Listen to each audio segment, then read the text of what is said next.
అన్న నమస్తే అన్న. నమస్తే అన్న.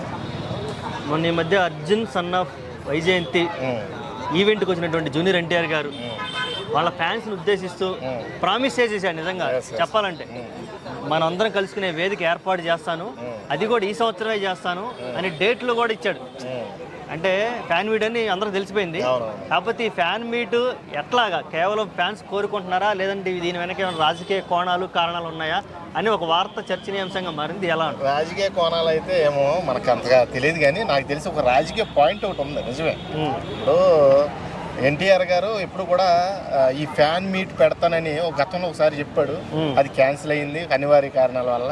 మళ్ళీ ఇప్పుడు సభాముఖంగా అందరి ముందు చెప్పాడు ఫ్యాన్స్ అందరికి కూడా, నేను ఫ్యాన్ మీట్ పెడతాను, అందరిని కూడా దగ్గరుండి కలుసుకుంటాను, దగ్గరుండి కలుసుకుని ప్రతి ఒక్కళ్ళ ఇది నేను తెలుసుకోవాలి, వాళ్ళు నన్ను అంత అభిమానిస్తున్నప్పుడు వాళ్ళకు కూడా నేను ఎంతో కొంత కృతజ్ఞతనే ఉండాలి, కాబట్టి ఈ ఫ్యాన్ మీట్ అనేది నాకు ఉపయోగపడుతున్నట్టుగా అన్నాడు. కానీ నాకు ఒక విషయం అర్థమైంది ఏంటంటే, అక్కడ మన son of Vyjayanthi pre release ఈవెంట్లో మాట్లాడిన మాటలో ఏదైతే ఉందో దాన్ని బట్టి ఒకటి అర్థమైంది, ఫ్యామిలీ మీట్ అనుకుంటున్నాను. ఇది fan meet some connected family meet అంటే ఫ్యామిలీకి కూడా కొన్ని గొడవలు ఉన్నాయి, మీకు తెలుసు అవన్నీ కూడా. ఇప్పుడు బాబాయ్కి కానీ ఎన్టీఆర్కి కానీ చిన్న చిన్న డిస్కషన్స్ నడుస్తున్నాయి. ఆయన చూస్తే ఈయన కళ్ళు ఎర్ర చేస్తాడు, ఈయన చూస్తే ఆయన ముఖం తిప్పుకుంటాడు అన్నట్టుగా ఉంటారు. కాబట్టి ఇది నాకు తెలిసి సత్సంబంధాలు బలపడే అవకాశం ఎక్కువ ఉందేమో అనిపిస్తుంది నాకు. ఫ్యాన్ మీట్ కంటే ఇది ఫ్యామిలీ మీట్ అనడం బాగుంటుందని నా ఒపీనియన్. ఖచ్చితంగా దీంట్లో రాజకీయ కోణం చూడాలి అంటే ఎన్టీఆర్ గారు మళ్ళీ ఏమన్నా సపోర్టెడ్గా నిలబడతాడు, పార్టీకి అండగా వచ్చే అవకాశాలు ఉన్నాయని కూడా ఫ్యాన్స్ భావిస్తున్నారు. సపరేట్ పార్టీ కూడా పెడతాడు అని కూడా వినిపిస్తున్నాయి. అది ఎంతవరకు అనేది మనకు తెలియదు. ఇది ఫ్యాన్ మీట్ కాదు, బల ప్రదర్శన ప్రూవ్ చేసుకోవడం కోసం అనే ఒక వాదన ఉంది. నిజంగా ఎలా చూడాలి? ఇది బల ప్రదర్శన అనుకోవచ్చా? బల ప్రదర్శన అంటే ఇప్పుడు మీరు ఏదైతే అన్నారో ఫ్యామిలీ మీట్ కూడా అవ్వచ్చు అన్నాయి. నాకు కూడా ఎంతమంది సపోర్ట్ ఉన్నారు, ఇంతమంది ఉన్నారు, నేనేం ఒంటరివాడిని కాదు, మీరు నన్ను వదిలేసిన ఈ యాంగిల్లో లేదు. ఇప్పటికప్పుడే చాలా మంది కూడా ఆయన ఆ బాబాయ్ ఎన్టీఆర్ కలవాలనే చూస్తున్నారు. ఎందుకంటే వాళ్ళిద్దరూ ఒక ఇంట్లో వాళ్ళ మధ్యనే ఈ వైరు నడుస్తూ ఉంటే ఫ్యాన్స్కి డిస్టర్బ్డ్గా ఉంది.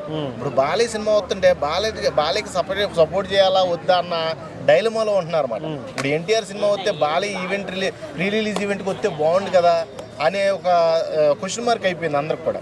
ఇలాంటి మీటింగ్స్ వల్ల ఏమన్నా వాళ్ళ దగ్గర అయితే మంచిదే కదా, వాళ్ళ ఆ వైరాన్ని పెంచుకోవాలని అనుకోరు. నాకు తెలిసి దాన్ని కూడా నాకు ఎంత సపోర్ట్ ఉంది, నీ అవసరం నాకు లేదని వ్యక్తిత్వం కూడా ఇతనికి లేదు. కాబట్టి అది ఫ్యామిలీ ఇష్యూ కింద వెళ్ళిపోతుంది. కాబట్టి అలా అంతకాడికైతే దిగజారరు.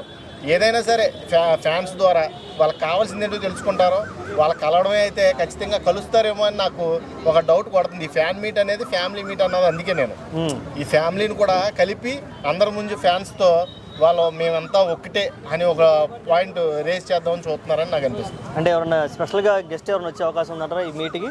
ఖచ్చితంగా. ఇప్పుడు అదే కనుక జరిగితే ఫ్యామిలీ మీట్ కనుక ఫ్యాన్ మీట్తో జరిగితే, ఫ్యాన్ మీట్ను కూర్చోబెట్టి ఫ్యామిలీ మీట్ అక్కడ జరిగిందంటే ఖచ్చితంగా పెద్ద పెద్ద సినీ ఇండస్ట్రీ ప్రముఖులు వస్తారు. ఖచ్చితంగా దాంట్లో చిరంజీవి గారు ఉంటారు, మన బాలయ్య, వీళ్ళందరూ కూడా ఒక తాటి మీద ఉన్న వాళ్ళందరూ కూడా, వెంకటేష్ గారు కానీ నాగార్జున గారు ఇలాంటి వాళ్ళు ఖచ్చితంగా అక్కడైతే హాజరవుతారు.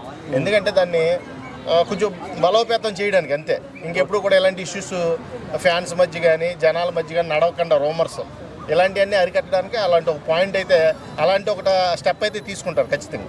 ఇండస్ట్రీ వాళ్ళందరూ కూడా పెద్ద పెద్ద ప్రముఖులు వచ్చి ఈ మీట్ని సక్సెస్ఫుల్ చేస్తారు. అదే కనుక నిజమైంది.